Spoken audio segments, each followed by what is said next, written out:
Hi everyone. आज हम animal diversity वाला टॉपिक कंटिन्यू करेंगे एंड हम आज फाइनली फाइलम्स के साथ शुरू करेंगे। तो बेसिकली हमें इसमें करना क्या है कि एक एक फाइलम को अच्छे से देखना है, उसके मेजर मेजर कैरेक्टरिस्टिक्स समझने हैं एंड एग्जांपल्स याद करनी है, क्योंकि the type of questions we see from ये वाला टॉपिक इज़ कि ईदर वो आपको कैरेक्टरिस्टिक पूछ लेंगे और कहेंगे कि ये कौन से फाइलम का कैरेक्टरिस्टिक फ़ीचर है, या फिर दे कैन आस्क यू सीधा डायरेक्ट एग्जांपल्स के थ्रू। ठीक है। एंड एक डिफरेंट टाइप ऑफ क्वेश्चन भी बनता है कि find the odd one out from the following. तो odd one out can be either from the characteristics जो ऑड वन आउट हो रहे हैं, या फिर एग्जाम्पल्स में से ऑड वन आउट किसका है। ठीक है। तो स्टार्ट करेंगे बिल्कुल प्रिमिटिव वाले से, विच इज़ पोरिफेरा। तो जैसे हमने लास्ट वीडियो में किया था कि इनका बिल्कुल सेलुलर फॉर्म ऑफ ऑर्गेनाइजेशन होता है, तो इसमें भी यही से मतलब रीड करते करते चलेंगे कि they are commonly known as sponges. They are generally marine and mostly asymmetrical animals. इसमें भी थोड़ी वो होती है, एक्सेप्शंस होती है। जैसे Spongilla is a fresh water sponge, बाकी सारे मरीन होते हैं और ऑलमोस्ट सारे एसिमेट्रिकल होते हैं except for Leucosolenia. This is a radially symmetrical sponge, Leucosolenia. ठीक है। तो उसके बाद हम आगे चलते हैं। दे आर प्रिमिटिव, बिल्कुल ही lowest type of animals to be found, multicellular animals and have cellular level of organisation. ये हमने लास्ट वीडियो में भी समझा था। अब उसके बाद इम्पॉर्टेंट चीज़ क्या आ जाती है कि sponges have cellular level of organization. Sponges have a water transport और कनाल सिस्टम। तो जैसे सपोज़ ये वाला स्पॉन्ज है, ठीक है, हम इसका डायग्राम अगर बनाएं यहाँ साइड पे, तो जैसे ये है, ठीक है, ये इसकी बॉडी के सेल्स है आसपास। मैं इधर ले लेती हूँ अपना एग्जांपल, यहाँ पे।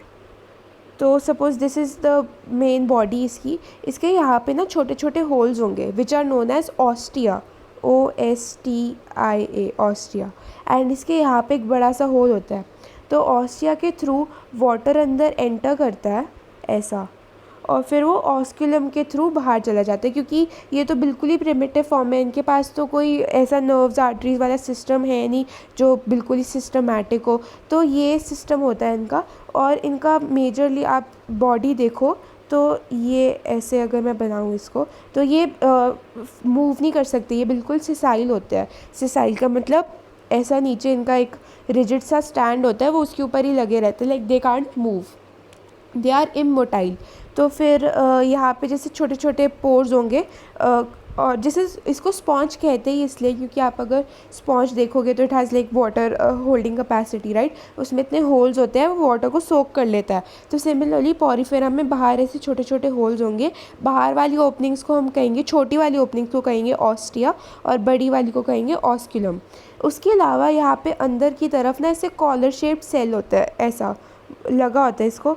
ये इनका पॉरीफेरा का कैरेक्टरिस्टिक फीचर है which is known as choanocytes, ये यहाँ पे लिखा हुआ है। ठीक है। एंड ये जो वाटर ट्रांसपोर्ट का हमने सिस्टम देखा, it is helpful in food gathering, respiration, exchange and removal of waste. उसके बाद डाइजेशन इज़ इंट्रासेलुलर, मतलब विद इन सेल होती है। जैसे स्कूल में कॉम्पिटिशन्स वगैरह होते हैं ना, तो there can either be inter class competitions और इंट्रा क्लास कॉम्पिटिशन्स, राइट। तो इंटर क्लास होता है जैसे अगर आपके स्कूल में 2 सेक्शन है, तो ए और बी के बीच में कंपटीशन होगा कि फर्स्ट का कौन आता है, सेकंड कौन आता है, थर्ड कौन आता है।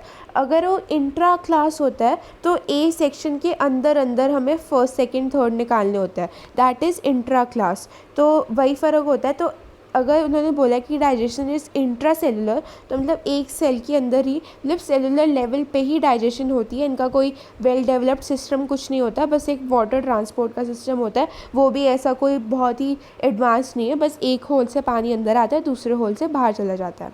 उसके बाद their body is supported by a skeleton made up of spicules और स्पॉन्जिन फाइबर्स। तो इनका जो स्केलेटन होता है दैट इज स्पिक्यूल्स और स्पॉन्जिन। स्पिक्यूल्स इज बेसिकली छोटे छोटे spikes and spongin fibres are आपके लाइक उनके लिए एनालॉगस टू मसल्स टाइप।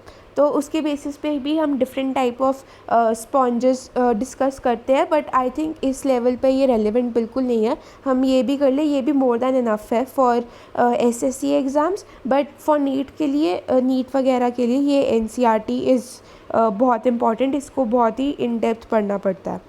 उसके बाद सेक्सेस आर नॉट सेपरेट, मतलब ये हर्मेफ्रोडाइट होता है, मतलब एक ही ऑर्गेनिज्म के अंदर मेल काउंटर पार्ट भी होगा और फीमेल काउंटर पार्ट भी होगा, ठीक है। तो मतलब यहाँ पे लिखा भी है, eggs and sperms are produced by the same individual, they can reproduce asexually by fragmentation और sexually by gametes, fertilisation is internal and development is indirect. Indirect का मतलब इनकी ग्रोथ के स्टेज में एक लार्वल स्टेज आता है which is different from the adult. जैसे आपको फ्रॉग्स का पता होगा कि before becoming an actual frog वो टैडपोल स्टेज के थ्रू होता है, वो उनका लार्वल स्टेज होता है, एंड उसमें और उसमें बहुत फ़र्क होता है। तो ऐसे बहुत सारे एनिमल्स में ऐसा लार्वल स्टेज आता है, इसको कहते हैं इनडायरेक्ट डेवलपमेंट, कि वो सीधा एडल्ट नहीं बन गया, वो पहले एक लार्वल स्टेज के थ्रू मेटामॉर्फोसिस किया। अब इसके एग्जांपल्स है साइकॉन, स्पॉन्जिला एंड यूस्पॉन्जिया।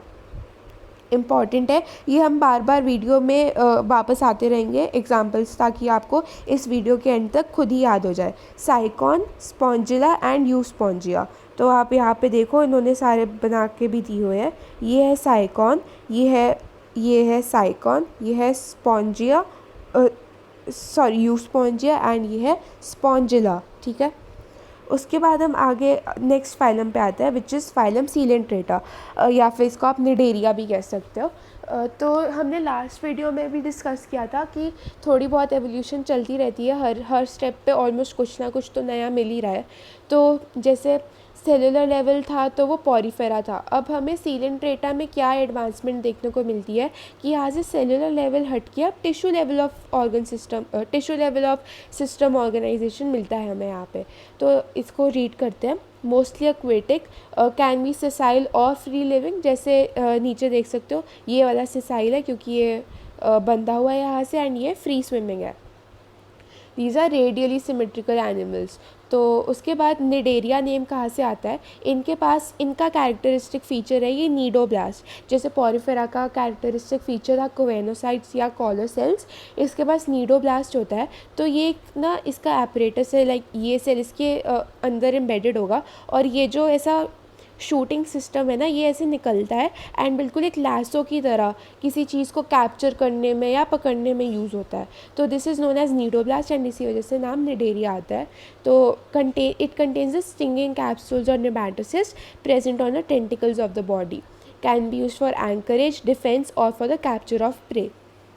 उसके बाद they exhibit tissue level of organisation and diploblastic जैसे हमने पहले डिस्कस किया था। डिप्लोब्लास्टिक होता है कि इनके पास एक्टोडर्म होगा, एंडोडर्म होगा, और बीच में अनडिफ्रेंशिएटेड लेयर होगी which is mesoglea. Mesoderm is absent. उसके बाद they have a central gastrovascular cavity with a single opening, mouth on hypostome. जैसे पॉरीफेरा में ऐसे होता था ना, इधर से आ रहा है इधर से जा रहा है, इसके पास एक सिंगल कैविटी है, इन्होंने यहाँ पे बनाया भी हुआ है, लाइक पानी यहाँ से आके यहाँ से चला जाएगा। देयर इज़ नो ऑस्टियोस्कुलम वाला सिस्टम यहाँ पे, ठीक है। उसके बाद digestion is extra cellular and industrial, क्योंकि अब टिश्यू लेवल ऑफ ऑर्गेनाइजेशन आ चुका है। तो सपोज़ अगर ये इंडिविजुअल सेल्स है तो इनके अंदर भी कुछ कुछ चल रहा है और ये आपस में भी अच्छे से कम्युनिकेट करके इनका सिस्टम चल जा रहा है, क्योंकि ये टिश्यू लेवल ऑफ ऑर्गेनाइजेशन है। उसके बाद इनको ये corals are also a category of coelenterata, और उनका skeleton is compose of calcium carbonate. फिर इसके बाद cnidarians exhibit 2 basic body forms, ये इंपॉर्टेंट है।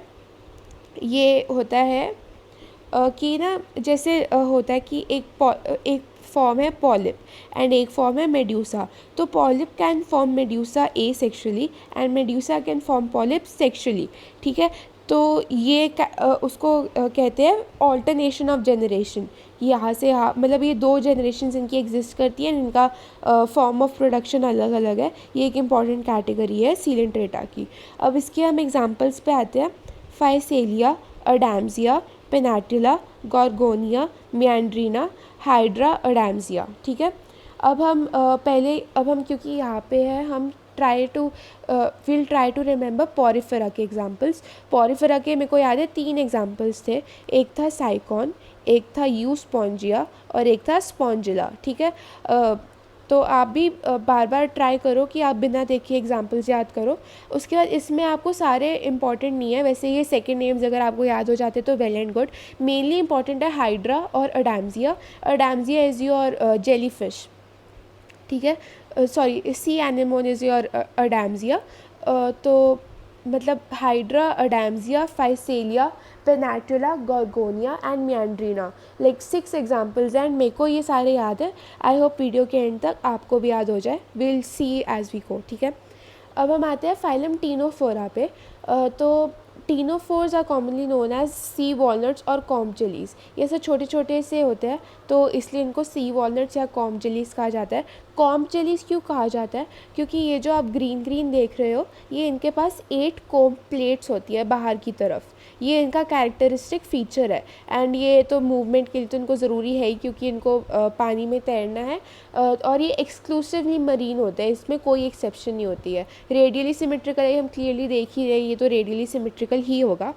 इसमें भी टिश्यू लेवल ऑफ ऑर्गेनाइजेशन है और 8 external rows of ciliated comb plates which help in locomotion. फिर digestion is both extracellular and intracellular. और इसकी एक इम्पॉर्टेंट प्रॉपर्टी है बायोलुमिनेसेंस, मतलब जैसे ये खुद ही लाइट एमिट कर सकता है। जैसे आपने glow in the dark toys वगैरह देखे होंगे, बट ये इसकी नेचुरल टेंडेंसी है टू एमिट लाइट, ठीक है।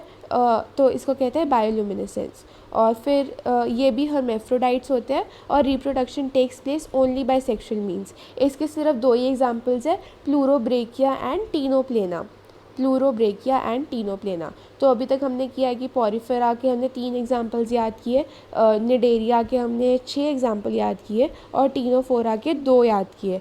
तो आप वीडियो पॉज करो एंड देखो आपको थोड़े से भी याद है कि नहीं, इसका 50% भी याद है कि नहीं। मेरे को याद है तो मैं साथ साथ बोलती जाती हूँ। पॉरिफेरा के एग्जाम्पल्स थे साइकॉन, यूस्पोंजिया एंड स्पॉन्जिला। सीलेंट्रेटा के एग्जाम्पल्स थे hydra, Adamsia, Physalia, Pennatula, Gorgonia, मियांड्रीना। और टीनोफोरा के 2 ये प्लूरोब्रेकिया एंड टीनोप्लेना। उसके बाद हम आते हैं फाइलम प्लैटीहेलमिन्थस पे। अब हम थोड़ी थोड़ी एवोल्यूशन करने लग गए हैं, ठीक है। तो इसमें क्या है कि प्लैटीहेलमिन्थस में हम पहली बार ट्रिप्लोब्लास्टिक कंडीशन